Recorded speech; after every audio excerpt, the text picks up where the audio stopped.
وفي الحقيقة لا يوجد ما يقال، انتهى القول. لو في قيادة للجماهير العربية مضبوط بتشل كل الدولة. كل الدولة يجب أن نشلها وبشكل قانوني وبشكل مشروع.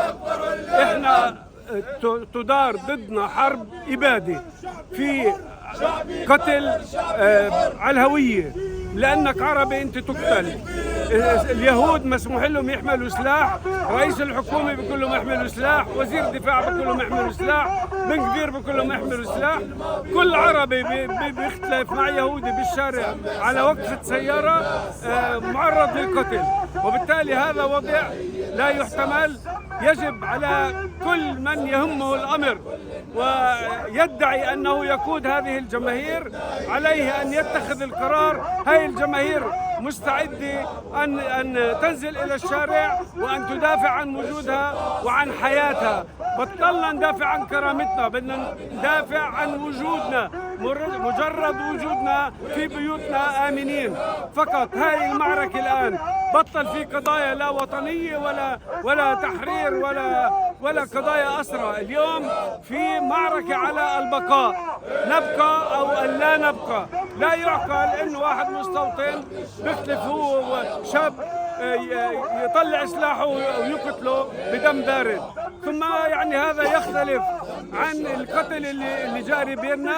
أكثر من 70 قتيل من بداية السنة إلى الآن، يعني 3 أضعاف السنة السابقة. يعني هذول اللي بينقتلوا مش بني آدمين، بل هم مش عائلات، ما عندهم مش أولاد، ما عندهم مش نساء. إلى متى؟ إلى متى؟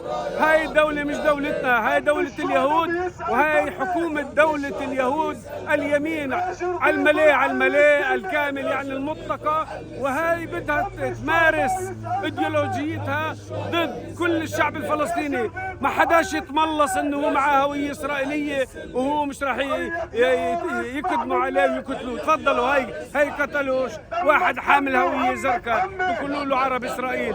بالتالي ما هو الفرق؟ علينا أن ننتفض ضد عملية القتل الممنهج التي تمارس ضد جماهير شعبنا في الداخل وأيضا في الضفة الغربية. ما يجري بالضفة الغربية إجرام غير مبرر، يدخلون إلى البيوت ويقتلون الشباب والأطفال هناك بدون لا محاكمة ولا اعتقال ولا تحقيق. خلص هو محكوم عليهم بالإعدام مجرد أنه ينتمي إلى فصيل. طب كل الشعب الفلسطيني ينتمي إلى فصائل، كلهم محكوم عليهم بالإعدام. هذا الوضع يجب أن يتوقف. إحنا أول ناس حري بنا داخل ال 48. نحن نملك قوة شعبية هائلة، نستطيع أن نوقف هاي الحكومة عند حدها، ويجب أن نمارس هذا بأقرب وقت ممكن. والقيادة اللي نايمة تقوم تيجي. هاي من فحم الظاهرات بخلال نص ساعة أخذت قرار وطلعت نزلت على الشارع.